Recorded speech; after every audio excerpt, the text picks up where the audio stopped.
Bonjour à tous, aujourd'hui on se retrouve sur une vidéo présentation Spelunky 2 qui est aussi un jeu hyper difficile que j'adore, que je vais vous présenter. Et voilà, donc là on est sur l'interface, dans le menu, on choisit son personnage avant de se lancer sur la petite corde là en bas. Et c'est parti, on se lance sur la petite corde là en bas. Donc du coup voilà, là on est dans le salon, on est sur un jeu qui est un petit peu en mode Mario, c'est un jeu plateforme, tu vois, genre il y a pas mal de choses en commun avec Mario, mais faut oublier tout ce que vous connaissez du jeu de plateforme, genre c'est-à-dire que Mario c'est pas du tout comme ça, là on est sur autre chose, là on est vraiment sur un jeu d'exploration dans lequel il va falloir mettre à profit toutes vos capacités pour réussir à vous en sortir.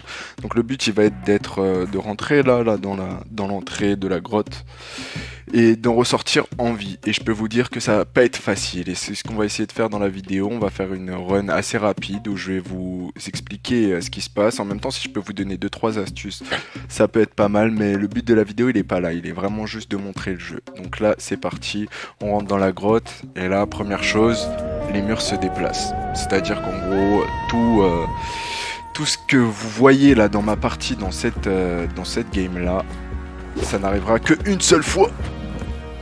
En gros, ce que je vais vous dire, ouais, je joue en live aussi, donc vous allez avoir mes réactions en direct. Ça peut être plus ou moins sympa.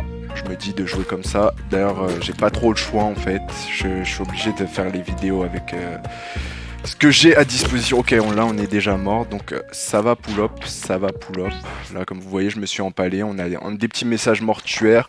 Là on a l'histoire de notre personnage, mais bon c'était plutôt court, il n'y a pas grand chose. Donc voilà, cette fois ça commence vraiment. Ça me fait pas trop, c'est pas trop galère de mourir dans ce niveau là puisqu'on est au tout début. C'est comme si on avait joué à un niveau gratuit. Donc là comme vous voyez c'est plus du tout le même niveau. On est toujours au 1.1. Le 1.1 ça représente votre progression en fait on va dire. Sur les mondes parce qu'il y a plusieurs mondes à traverser. D'ailleurs vous pouvez choisir à certains moments par lequel vous allez passer. Par exemple il y a des moments où vous devriez choisir par exemple entre... Oh ça c'est pas mal. Entre... la jungle et le volcan, ainsi de suite, l'Égypte ou bien la Chine, des trucs comme ça. Donc en gros, il y a plusieurs manières de finir le jeu, plusieurs chemins dans lesquels on peut passer et tout. Mais ce qu'il faut savoir, c'est qu'à partir du moment où on meurt, on perd tout son stuff, on perd également toute notre progression. À part pour les checkpoints, ils ont mis en place dans ce jeu un petit système de checkpoints qui était déjà là dans le premier jeu. Mais c'est plutôt compliqué aussi de réussir à débloquer des checkpoints parce qu'ils vont vous demander beaucoup de choses qui sont difficiles à acquérir et que vous devrez acquérir au long de votre parcours dans le jeu. Ok, là j'essaye de jeter une bombe au-dessus pour récupérer la caisse. Il me faut le timing parfait et là je l'ai eu, donc c'est nickel. Ok, donc là je continue de vous expliquer ce que je fais. Alors là, il y a deux choses. Soit je récupère les deux dindes et je les mets dans l'enclos là pour que le mec puisse m'ouvrir la porte. Mais là j'ai récupéré une clé squelette tout à l'heure. Un item qui est plutôt pas mal, qui coûte que 3000, qu'on peut trouver facilement dans les premiers niveaux. En cassant des blocs d'os ou tout simplement chez le marchand. Qui est, là il y a un marchand juste en dessous. Mais les marchands vous pouvez les trouver dans n'importe quel niveau et aussi spawn aléatoirement. Comme je vous ai dit, le concept du jeu c'est vraiment de jamais refaire la même partie. Donc tout ce que je vais vous montrer là maintenant ça va peut-être vous servir mais pas dans vos games à vous car vos games ce sera pas les mêmes. Ça va vous servir à accomplir des objectifs qu'il y a dans le jeu tout simplement. Maintenant là je vais mettre une bombe sur les dindes tout simplement pour les faire exploser parce qu'avec la chaleur elles se transforment en dinde rôtie qui me redonnent 2 vies. Les vies sont super importantes. Pour le bon déroulement des choses il faudrait avoir plusieurs vies et ça nous permet de survivre à pas mal de dangers, de choses. La plupart des coups ne mettent qu'une vie, ils ne font perdre qu'une seule vie, mais il y a quand même des choses dans le jeu qui peuvent vous one-shot. Et à ce moment-là, vous recommencez tout dès le début en mourant d'un coup comme ça. Donc c'est super surprenant quand ça vous arrive. Des fois on a du mal à y croire, mais c'est réel, puisqu'on est bien là, en train de jouer avec vous, en train de vous parler, donc c'est bien des choses qui arrivent. Et dont il faut se méfier. Donc maintenant, là au-dessus, on a la clé doré qui nous sert à aller récupérer un item qui est l'œil d'Horus. En fait, c'est un item qui va nous servir notamment pour le secret, mais qui peut aussi être sympa parce qu'on peut voir à travers les murs en fait avec cet item que je vais essayer d'aller vous récupérer. Comme c'est une vidéo présentation, là on sera surtout sur ce que je peux vous montrer dans le jeu en même temps que je fais ma game, mais c'est plus ou moins difficile quand même. Là je fais des sacrifices en gros, lui il vaut pas mal de points sur le sacrifice, voilà pourquoi j'ai sacrifié le chien. Le chien en fait c'est ce qui vous permet de récupérer des vies à la fin de chaque niveau. Vous allez sauver un chien, il va vous faire une léchouille qui vous donnera une vie supplémentaire. Non négligeable hein, bien sûr, mais si vous n'avez pas le matériel ou ce qu'il faut pour aller récupérer le chien, ne tentez pas d'aller le sauver, des fois ça vaut vraiment pas le coup, genre il faut le prendre s'il est à votre portée, prenez-le, hein, ça serait débile de le laisser, mais sinon n'utilisez pas votre matériel dès les premiers niveaux, c'est pas recommandé de faire ça. Surtout que dans plusieurs situations, le matériel il est vraiment vital, c'est-à-dire qu'on ne pourra pas survivre. Par exemple là je me coince dans un endroit où je ne peux pas remonter, j'ai plus de cordes, c'est fini, j'attends le fantôme, parce qu'il y a un fantôme qui arrive au bout des 3 minutes du jeu, je l'attends, il me touche, je meurs, et boum, ça recommence, c'est reparti. Donc il faut vraiment pas se coincer, il faut penser à tout avant. Là j'ai mis quand même pas mal de cordes dans ce terrain là, on commence avec 4 cordes, j'ai eu de la chance, j'ai récupéré des caisses d'approvisionnement dedans, j'ai récupéré des cordes. Et grâce à ça j'ai eu plus de cordes que 4, ce qui a fait que j'en ai utilisé un peu plus dans cette vidéo, dans cette partie là, mais le truc il est quand même de bien faire attention à ce qu'on fait, et il faut avoir pas mal de stratégie pour réussir dans ce jeu. C'est un truc de ouf, de la stratégie, de la chance, de la vitesse, du réflexe, tout ce que vous savez maîtriser va vous servir dans ce jeu. Vraiment, même le sang-froid, il y a des situations où vraiment tu ne t'en sors que si tu as du sang-froid. Excusez-moi, je bug beaucoup, mais c'est plus ou moins galère d'expliquer, de jouer tout ça en même temps qu'il se passe des choses. Là, je m'en rends compte. Mais ça va le faire, ça devrait pas m'empêcher de jouer. Voilà, j'ai montré le jeu à pas mal de personnes avant de faire ma vidéo dessus. Alors là, je suis vraiment grave dans la merde parce que lui, là, il m'a empoisonné. Et le poison, c'est l'un des pires maléfices du jeu. Il y a plusieurs types de maléfices, mais celui-là, il est vraiment... Il pardonne pas, quoi. Genre, je vais perdre mes vies et ça va jamais s'arrêter. Je vais perdre mes vies jusqu'à la fin, tant que j'aurai pas... En fait, si ça peut s'arrêter si vous voulez, mais pour que ça s'arrête, il va falloir que je me fasse faire une léchouille par un chien, comme je vous disais auparavant, plus tôt dans la vidéo. Là, voilà, je viens de prendre un dégât de poison, et ça continue comme ça, c'est à peu près toutes les 30 secondes. Je saurais pas vous dire exactement en combien de temps vous prenez les dégâts, mais voilà, c'est plutôt chaud. Là, je fais une pause, je vais faire un cut tant qu'on est arrivé ici pour pouvoir faire une vidéo homogène. Ok, donc là, on est à Vulcania. Il va falloir que je m'empresse d'aller sauver le chien qui est en dessous, parce qu'avec le poison que l'autre il m'a mis, vous imaginez même pas comment c'est galère. J'ai vraiment peur de pas y arriver, surtout que c'est un endroit, le volcan, dans lequel il faut faire très attention. Je veux dire, il y a pas mal de choses qui one-shot, et le one-shot, c'est le pire dans ce jeu. Ok, bah on en profite pour prendre la porte, nickel. Ok, là, ça s'est bien passé, j'ai encore 3 vies. Normalement, le chien, voilà, vous voyez, il est empoisonné parce que c'est lui qui a récupéré le poison en me léchant. C'est pas cool de faire ça aux animaux. Mais malheureusement, dans ce jeu, tous les moyens sont bons pour survivre, et on nous le fait bien comprendre.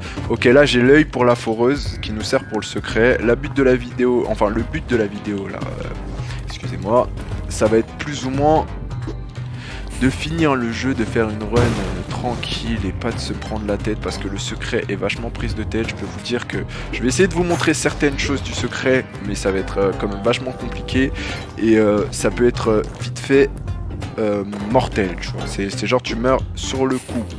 Là je plonge dans la lave, hop là je meurs.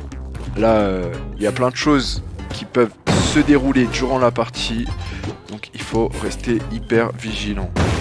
Vraiment avoir une vision globale de tout ce qui se passe autour. Genre là par exemple, en même temps que je fais ça, je vous parle, hein, mais regardez.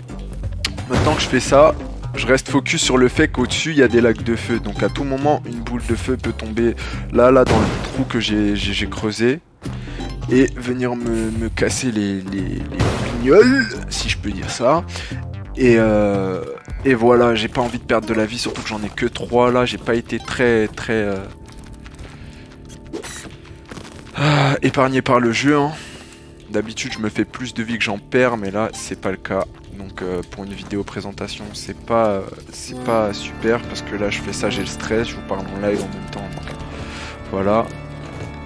Mais bon, on va quand même essayer de continuer d'aller jusqu'au bout, hein. De toute façon quand je meurs je vais couper. Mais là j'espère pouvoir vous montrer quand même pas mal de choses. Donc ici c'est le secret, c'est partie 2 du secret. La première partie consistait à récupérer la relique, l'œil là d'Horus, que oh putain il a réveillé Dracula. Pourquoi je réveille les esclaves? Je sais qu'il faut pas faire ça dans ce jeu. Là vous avez accès à un journal quand je me pose. Sur la page de gauche c'est les lieux que vous avez traversés pour en arriver là.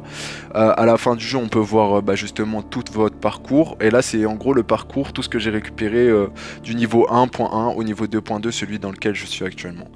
Là on voit qu'il y a des petits items que j'ai récupérés par-ci par-là. Et ils vont m'aider justement à venir faire le secret. Bon maintenant il y a Dracula, va falloir que je me focus. On va essayer de le douiller, mais ça va être chaud. De toute façon le but dans le secret, pour pouvoir faire le secret, il est juste de récupérer la couronne là, qui est un symbole de royauté dont on a besoin pour pouvoir récupérer une arme tout à fait exclusive, qui est franchement vachement dur à obtenir. Oh là là là là là là là là là. Je les sens pas. Aujourd'hui, je les sens pas, les esclaves. Je pense que je vais en balancer un pour frapper sur l'autre, parce que là... Non, voilà, ils l'ont tué en dehors, donc j'aurai pas sa cape, qui est plutôt pas mal, qui permet de faire des doubles sauts, comme la plupart des jeux de plateforme classiques, dans lesquels on peut sauter 2 fois. Celui-là, c'en est pas un. C'est d'ailleurs l'un des rares jeux de plateforme où on peut se prendre des dégâts de chute, donc c'est quand même... assez impressionnant. Je veux dire, ils ont tout fait, les créateurs de ce jeu ont tout fait pour rajouter une difficulté de ouf au jeu vidéo pour pas que tu puisses le finir comme ça.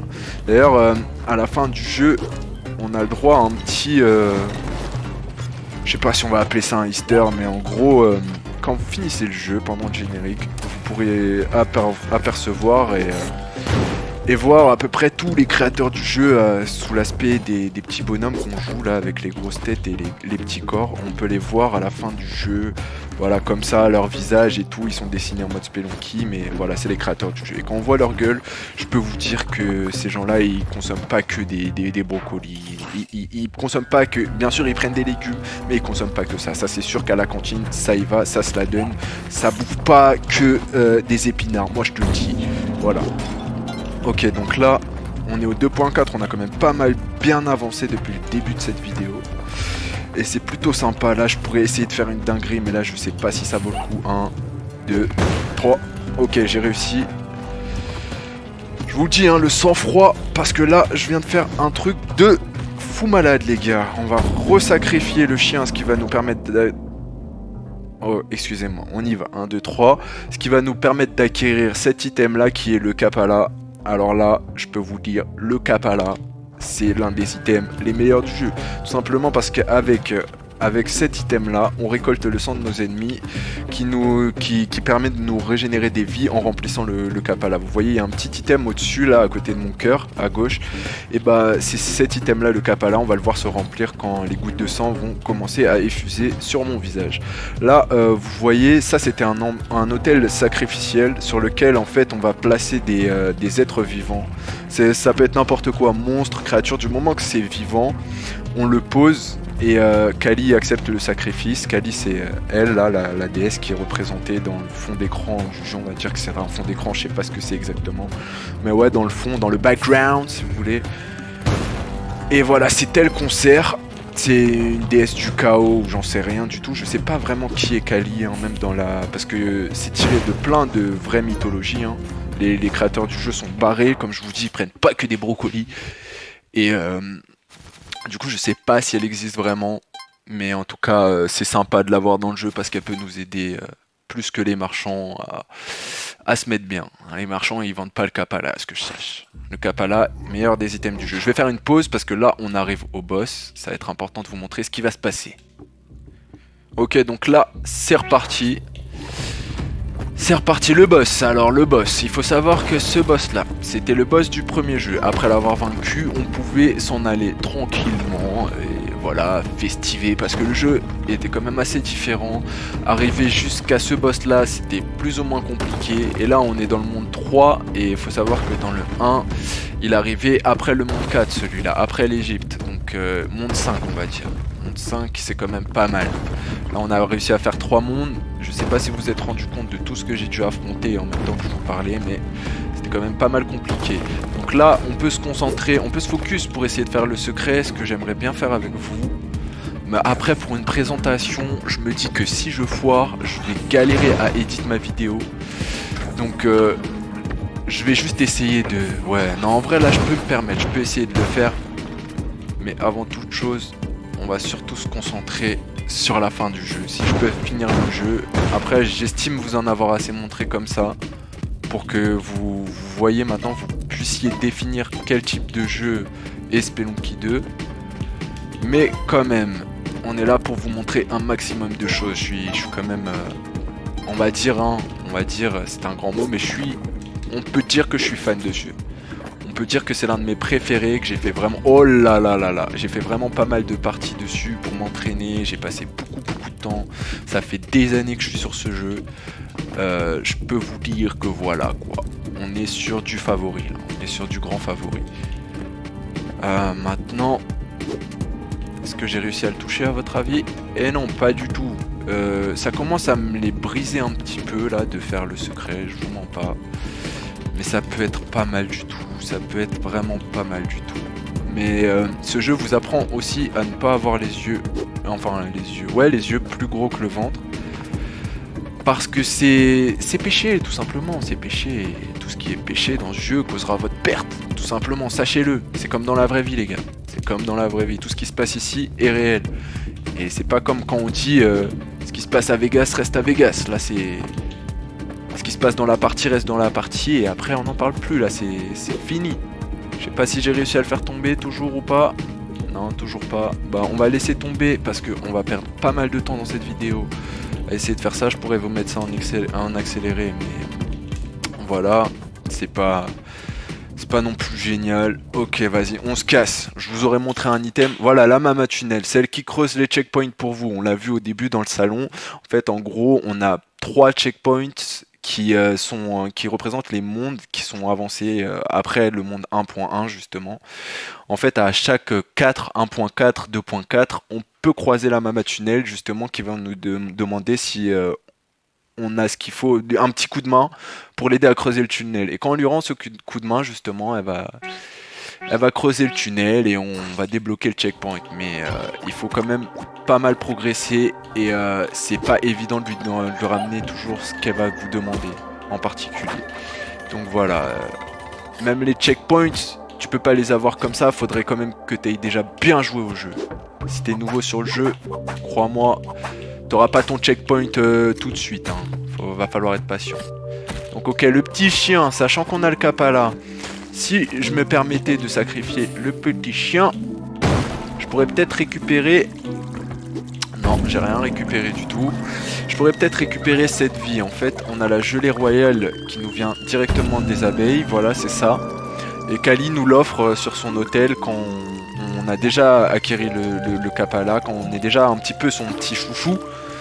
Elle va venir nous donner des gelées royales tous les 2 sacrifices environ. Donc c'est vraiment pas mal parce que là j'ai 10 vies. Il faut savoir qu'il y a des choses auxquelles on peut survivre avec 10 vies qu'on ne peut pas survivre avec les 4 vies de base qu'on a au début du jeu. Ok, je continue de me focus. Franchement c'est dommage pour le secret mais là je le sens bien, le Kapala, tout ça là je le sens bien. Avec le secret en plus j'aurais pu me disperser et c'est mauvais de se disperser sur un jeu comme ça parce que ça peut vous jouer des tours. Le mieux il est de rester focus. Et comme là, on est sur de la présentation seulement, on va continuer de présenter. Ok, donc ça pour le secret. Le secret, il est toujours pas mort, hein, c'est ça qu'il faut savoir. Mais c'est pas une vidéo tuto secret, parce que dans les tutos, on va vous apprendre ce que vous avez vraiment besoin de savoir. Oh le bâtard, d'enfoiré, de poisson de merde. Désolé pour les gros mots, j'espère que ça sera censuré. Je pense que j'aurai la flemme de censurer. On verra bien. Dans tous les cas, c'est pas un jeu 4 ans et plus, là on n'est pas dans le monde des Teletubbies où le soleil c'est un petit bébé qui rigole. Non, là on est sur du lourd quand même, ça envoie. Donc ça m'étonnerait que je fasse cette vidéo là pour les enfants, mais je la fais vraiment pour les gens qui voudraient connaître le jeu ou pour ceux qui l'ont déjà mais qui ont du mal avec. Parce que pour les autres, je pense qu'on a à peu près le même niveau, hein. Soit t'es super cheaté, soit t'es cheaté dans le jeu. Et pour les autres, soit t'es un bleu, tu vois. Mais voilà. C'est comme ça que ça se passe. Genre, si tu veux jouer à ce jeu, en arriver là où je suis, il va falloir que tu sois cheaté. Même si t'es un petit bleu, mon gars. Si tu veux arriver là où je suis, il va falloir que... Oh là là, va falloir s'améliorer là. Va falloir s'améliorer. Toi aussi, il saute là. Ah, lui aussi, il voudrait s'améliorer, mais c'est pas encore ça. Il est pas encore bon, le garçon. Il est pas encore bon. Bon, ok. La bombe... C'est mort. Le secret était juste en dessous dans la lave, mais il aurait fallu que je vide la lave. Et c'est hyper dangereux, c'est super risqué. À la base, on est censé mourir et revenir à la vie, ressusciter lorsqu'on fait ça. Ou après, il y a des gens qui sont assez chauds pour avoir des stratégies pour conserver l'encre qui nous permet de revenir à la vie et faire le secret à la fois. Mais je n'en fais pas partie. On va continuer d'avancer jusqu'à ce qu'on voie le boss. Je dois remarquer un checkpoint aussi, ça va être important. Les pièges à loup, hein, très important. On les voit pas comme ça, mais ils font partie des pièges qui one-shot. Il faut pas les sous-estimer, vraiment pas. Ok. Là, je prends mon temps parce que on est vraiment sur la fin du jeu. Je voudrais pas mourir maintenant. Ce serait vraiment triste, dramatique. Vous voyez que là, je prends pas mal de dégâts. C'est ce qui se passe quand il y a de l'ingérence. Il faut vraiment être en mesure de gérer tous les dangers autour de... Et voilà. Donc on était en Chine, niveau 4.4, un niveau de plus, deux niveaux de plus, non, un niveau de plus. Et j'arrivais dans le dernier monde juste avant d'affronter la boss. Donc c'est vraiment dommage d'arrêter là, mais bon, voilà. Je vais vous montrer le journal qui montre par où je suis passé. La prochaine fois que je viendrai faire une vidéo sur ce jeu, j'aurai des objectifs précis, où là on va pouvoir se donner pour expliquer les secrets, tout ça. Là jusqu'ici c'était juste une présentation, j'espère que ça vous aura plu. Et voilà, on se retrouvera pour une nouvelle vidéo, je l'espère. Allez, ciao!